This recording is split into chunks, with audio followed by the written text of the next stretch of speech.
What is with Germany and making horror movies? I mean, this I've probably reviewed like 3 movies from Germany that are basically horror movies, and it's also counting this one. Even though their biggest horror movie that is going to happen doesn't happen for another decade, or at least in the next decade at this point.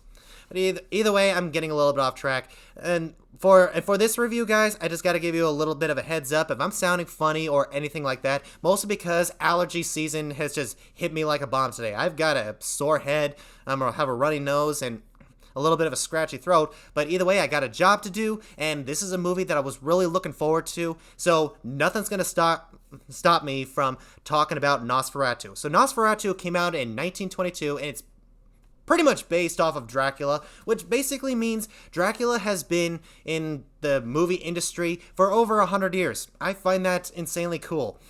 And in this movie, we have a man named Jonathan, and he's in this town in Germany instead of England at this time. There are a lot of people that basically say that this is not really a Dracula movie because it's not based in England, it's based in Germany, and the vampire himself is not named Dracula. His name is Olaf or something, even though they never actually say his name in this movie. But either way, guys, there are so many elements of Dracula in this movie. It's a Dracula movie. Seriously, you're talking to a guy right here that has read this book so many times. I am a huge fan of Dracula, and any movie out there that kind of screws up the story, I'm not really a big fan of. For this movie, however, I can definitely give it a pass because it's 1922, and you got to do what you got to do. You got to have the basic stuff. I'm pretty sure that they borrowed a whole lot of Dracula just so they can put this movie together because, let's face it, at this time period, Germany was probably very desperate in the money department because of the Treaty of Versailles. There's a little history for you right there, but for the things that they did for this movie, I gotta say, good job. It's just too bad that they're gonna go downhill in about 10 years. But either way, I'm getting off track right here. So Jonathan goes to this castle where the vampire lives. I'm just either going to call him Nosferatu or Dracula because that's basically who he is. And he's been told by the townspeople not to go to this castle because there's something evil there, but he just laughs it off. He doesn't really believe in a lot of horror in this world. And when he gets there, he can kind of see what the townspeople were talking about because Dracula just does not look human. I mean, he has the bald head, the pointy ears, he has the 2 fangs, he has wide eyes all the time, and a hooked nose. The makeup department really went out of their way to make this character, and they nailed it. Just looking at the guy is insanely creepy. And also, not gonna lie to you guys, the very first time I ever heard of Nosferatu was from that one episode, that one creepy and yet insanely hilarious episode of SpongeBob when he appears at the end flickering the lights. That was the first time I ever heard of this guy, and I wanted to check him out ever since. And by the way, that doorway scene is in this movie, and oh man, I can't think of any more chilling moments than just that right there. Because you see the door just fly open, which a lot of horror movies use today, and he is standing way in the background, and he just starts to walk towards the room. He's just swaying back and forth, wide-eyed. His hands are completely at his side. He has long nails, and that's the slow moving of him just approaching is just spine chilling for me. Seriously, have you ever felt like if thought you were alone in your house and when you wake up in the middle of the night, you notice that your door to your bedroom is open? Don't you have that and you're just a little bit too tired to close the door? Don't you have that little bit of fear that maybe someone is approaching that door and could get you at any moment? That's what it really felt like.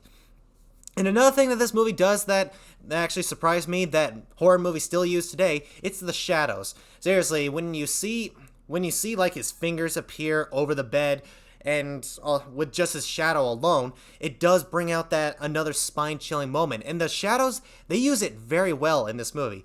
And also there's a scene where he is walking up the stairs, it's just his shadow.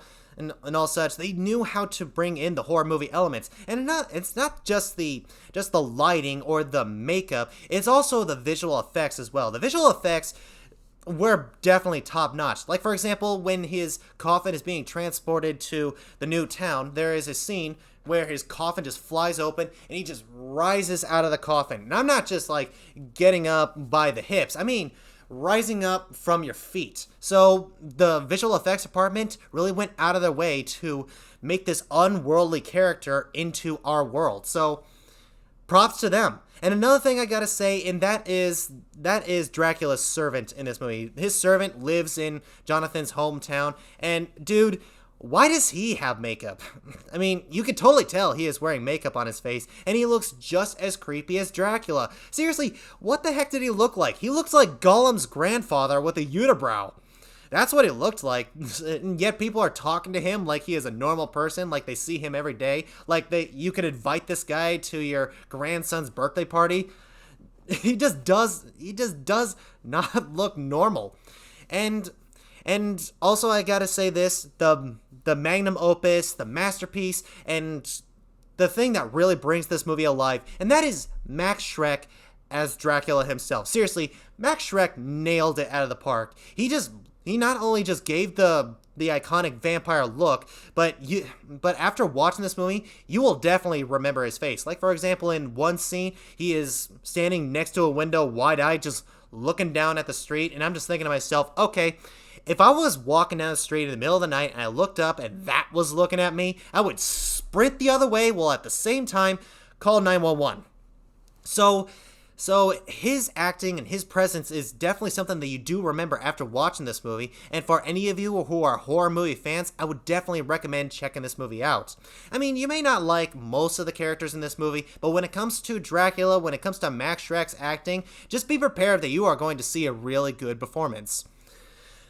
Oh man, I could talk about this movie all day because this is the very first movie that actually got me introduced to the silent picture era. At one point, I was like everybody else. I wasn't really thinking about watching silent pictures. I didn't really think I would really get into them, but this movie was the start for me, and I really liked it. I am a fan of horror movies, and this movie was definitely more spine-chilling than a lot of movies made today.